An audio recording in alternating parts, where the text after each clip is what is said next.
नमस्कार, the mamma's रेसिपीमध्ये आपलं स्वागत आहे। तर आज आपण आषाढ स्पेशल गुळाच्या कापण्या करणार आहोत। आषाढ महिन्यामध्ये तळणाचे प्रकार जास्त केले जातात, जसं तिखट पुऱ्या, कापण्या, गोड पुऱ्या। त्यातलाच आता आपण आज गुळाच्या कापण्या करणार आहोत। त्यासाठी मी 1 वाटी इथे गुळ घेतलेला आहे आणि तो मी त्याच प्रमाणात पाणी घेऊन, म्हणजे 1 वाटी गुळ ते 1 वाटी पाणी या प्रमाणामध्ये तो गुळ मी फक्त वितळून घेणार आहे। त्याला खूप असा गरम करायचा नाहीये, त्याला फक्त वितळून घ्यायचं आहे। अशा प्रकारे हा व्यवस्थित गुळ वितळून घ्यायचा आहे पूर्णपणे आणि तो पूर्ण थंड होऊ द्यायचा आहे। थंड झाल्यानंतरच आपण त्याच्यामध्ये पीठ मळून घेणार आहोत। आता इथे गुळाचं पाणी पूर्णपणे थंड झालेलं आहे, तर आपण पीठ मळायला घेऊया। तर इथे मी ज्या वाटीने गुळ घेतला होता त्याच वाटीने मी 2 वाटी गव्हाचं पीठ घेत आहे। तीच वाटी वापरायची आहे, म्हणजे आपलं प्रमाण चुकणार नाही। आता त्यामध्ये मी 2 चमचे बेसन घालणार आहे। पोहे खाण्याचा चमचा असतो ना, अगदी त्या चमचाचं माप घ्यायचं आहे आणि 2 चमचे मोजून त्याच्यामध्ये बेसन घालायचं आहे। 1 चमचा वेलची पूड घालून घ्यायची आहे। 1 चमचा सुंठ पावडर घालून घ्यायची आहे। सुंठ पावडरने चांगली चव येते। थोडंसं मीठ घालायचं आहे, आणि गोड वस्तूमध्ये थोडंसं मीठ घातलं की त्याची चव खूपच छान लागते। आता 2 टेबलस्पून, म्हणजे हा चमचाचं प्रमाण आहे बघा, ह्या मापाने 2 चमचे मी त्याच्यामध्ये रवा घालून घेणार आहे, बारीक रवा। रवा बारीक नसेल तर तुम्ही मिक्सरला बारीक करून घेऊ शकता। आता हे सगळं व्यवस्थित मिक्स करून घ्यायचं आहे कोरडं असतानाच, म्हणजे सगळे पदार्थ एकत्र व्यवस्थित मिक्स झाले पाहिजे। आता इथे मी 3 चमचे तूप घेत आहे। हे बघा, पोह्याचा चमचा आहे त्या प्रमाणात मी 3 चमचे तूप घेऊन ते गरम करून घेत आहे आणि गरम केलेलं मोहन मी आता ह्या पिठामध्ये घालत आहे। गरम असल्यामुळे आधी आपण चमच्याने सगळं व्यवस्थित मिक्स करून घ्यायचं आहे, नाहीतर हाताला भाजलं जाऊ शकतं।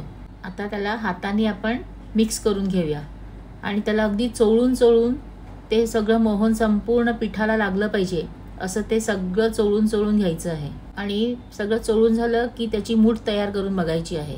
मूठ तयार झाली पिठाची, म्हणजे आपलं मोहन बरोबर झालेलं आहे असं समजून घ्यायचं।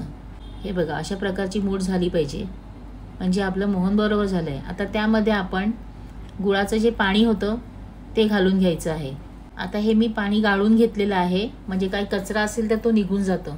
पाणी पूर्णपणे थंड झालेलं असायला पाहिजे आणि ते चमच्याने सगळं मिक्स करून घ्यायचं आहे आधी व्यवस्थित। चमच्याने सगळं व्यवस्थित मिक्स करून झालं की आपल्याला त्यामध्ये अजून अर्धा वाटी त्यामध्ये गव्हाचं पीठ घालायचं आहे, म्हणजे आपण एकूण 2.5 वाट्या पीठ त्याच्यासाठी वापरलेलं आहे। आणि मग ते व्यवस्थित पुन्हा मळून घ्यायचं आहे। अशा प्रकारे आपण व्यवस्थित हा गोळा मळून घेतलेला आहे। आता तो एक 15 मिनिटं तरी त्याला मुरायला ठेवायचं आहे, कारण की त्यामध्ये आपण रवा घातला आहे ना, मग तो रवा त्याच्यामध्ये व्यवस्थित मुरला गेला पाहिजे, म्हणून 15 मिनिटं आपण रेस्ट करायला ठेवूया। आता 15-20 मिनिटं झालेली आहेत, आपण बघूया। बघा, पीठ चांगलं फुललेलं आहे, म्हणजे तो रवा खूप छान मुरलेला आहे। आता आपण त्या लाटायला घेऊया। खूप जाड किंवा खूप पातळ असं ते लाटायचं नाही आहे। गोळा तयार करून घेतल्यावर गव्हाच्या पिठामध्येच तो घोळवून घ्यायचा आहे आणि लाटायला सुरुवात करायची आहे। आता इतपत लाटून झालं, थोडंसं मोठं लाटून झालं की त्यावरती आपण खसखस लावून घ्यायची आहे सर्व बाजूनी। तुम्ही तीळ पण लावू शकतात, पण खसखसीची चव जास्त छान लागते। ती दाबून घ्यायची आहे आणि पुन्हा त्या लाटायला सुरुवात करायची आहे आणि छान असं पसरवून घ्यायचं, मोठं पोलपाट भरून असं ते व्यवस्थित लाटून घ्यायचं आहे। एका बाजूने लावून झाली का पुन्हा पलटी करून दुसऱ्या बाजूने सुद्धा आपल्याला लावून घ्यायचं आहे। हे बघा, अशा प्रकारे पूर्ण पोलपाट भरून असं मी ते लाटून घेतलेलं आहे आणि त्याची जाडी बघा, एवढ्या जाडीचं आपल्याला ते लाटून घ्यायचं आहे आणि कापायला सुरुवात करायची आहे। कापण्या म्हटलं म्हणजे त्या शंकरपाळीच्या आकारासारख्या असतात, म्हणून आपण त्या हिशोबानेच त्या कापून घ्यायच्या आहेत।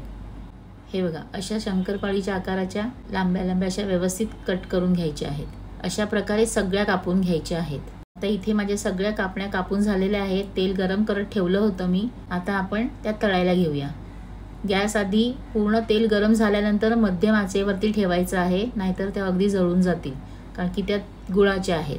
त्या व्यवस्थित खालीवरती करत छान अशा तळून घ्यायच्या आहेत खरपूस। बघा, अशा प्रकारे आपल्या कापण्या सुद्धा तळून झालेल्या आहेत।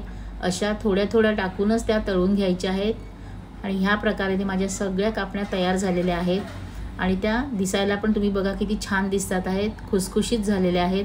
जर तुम्हाला अगदी कडक आवडत असतील तर तुम्ही थोड्या अजून पातळ लाटू शकतात। हे बघा, पटकन अशा तुटतात, म्हणजे आपल्या खुसखुशीत झालेल्या आहेत या कापण्या। अशा छान छान खुसखुशीत आणि चवदार रेसिपीसाठी द मम्माज रेसिपीला लाईक, शेअर आणि सबस्क्राईब करा।